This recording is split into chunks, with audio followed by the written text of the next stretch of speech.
मालदा में एक बूथ पर हंगामे की खबर सामने आ रही है। फर्स्ट फेज में जो इलेक्शन चल रहा है उसमें मालदा के मोथाबाड़ी मतदान केंद्र पर हंगामा हुआ है। ईवीएम में खराबी आने के बाद लोगों ने यह हंगामा किया है। केंद्र के बाहर सेक्टर अधिकारी को लोगों ने घेर लिया, सेक्टर अधिकारी के साथ हाथापाई की गई। ईवीएम में खराबी आने के बाद लोगों का ये हंगामा। मालदा में हम आपको थोड़ी देर में लिए भी चलेंगे अपने संवाददाता अनुपम मिश्र के पास, जिनसे हम जानेंगे कि क्या हुआ है। पूरी कोशिश हो रही है कि इस तरह की इंसिडेंट्स कहीं पर न हो, लेकिन यहां पर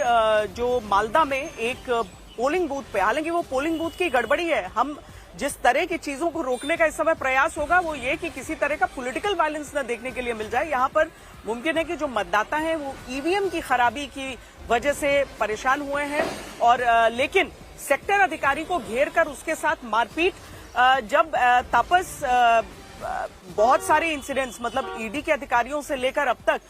जो एसआईआर से जुड़े लोगों तक हमने देखा है कि उनके साथ जिस तरीके से धक्का मुक्की, मारपीट, हिंसा की कोशिश होती है, उन चीजों को लेकर बहुत सख्त टिप्पणियां की गई हैं। सेंट्रल फोर्सेस भी बड़ी संख्या में है, लेकिन अगर एक सेक्टर अधिकारी के साथ इस तरीके से मारपीट होती है तो ये चिंता भी बढ़ाती है। तापस,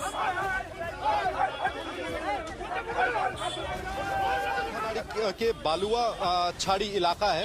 बालुआ छाड़ी हाई स्कूल है जहां पर यह घटना हुई है, क्योंकि जो निर्धारित समय था मतदान शुरू होने का, उसके 2 घंटे बाद मतदान शुरू हुआ और इसको लेकर लोगों में खासा नाराजगी थी, क्योंकि एक तो बहुत गर्मी है, उमस है, लोग सुबह घर से निकल के अपने मतदान को प्रयोग करना चाहते थे, तो वहां पर काफी देर लग गई थी, जिस वजह से जो सेक्टर ऑफिसर थे उन पर लोग सवाल उठाने लगे, उनको घेर कर विरोध प्रदर्शन कर रहे थे। सवाल यही है कि वहां पर भी काफी तादाद में जो सेंट्रल फोर्सेज है, हर बूथ में हाफ सेक्शन सेंट्रल फोर्सेज को डिप्लॉय करने की बात की गई थी, कुछ जगहों पे ज्यादा भी डिप्लॉयमेंट है, तो अगर सेंट्रल फोर्सेज डिप्लॉयड है तो वहां बूथ के बाहर इस तरह की स्थिति हम उम्मीद नहीं कर रहे थे। लेकिन यही एक सवाल है, एक बहुत बड़ा चुनौती चुनाव आयोग के लिए भी है, क्योंकि इस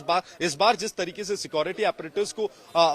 बनाया गया है, जिस तरीके से इस चुनाव को कंडक्ट किया जा रहा है, इसको लेके बहुत से लोग कुछ स्केप्टिकल रहे हैं, कुछ लोगों ने सवाल उठाया था, कुछ लोगों ने कहा कि बहुत अच्छी तैयारी है। लेकिन बावजूद उसके जिस तरीके से आज हमने मोथाबाड़ी में देखा, और ये वही मोथाबाड़ी है जहां पर पिछले महीने जुडिशियल अफसरों को घेर कर रखा गया था और उनको बाकायदा जाकर सेंट्रल फोर्स ने रेस्क्यू किया वहां से, उसी मोथाबाड़ी में इस तरह की घटनाएं हुई है। यहां पर अब देख सकते हैं कि हम मुर्शिदाबाद में हैं, मुर्शिदाबाद और मालदा सटा हुआ 2 जिले हैं, और मुर्शिदाबाद में भी इस तरीके की घटनाएं हुई है। लेकिन कल रात को मुर्शिदाबाद के नौदा में बमबाजी की गई थी,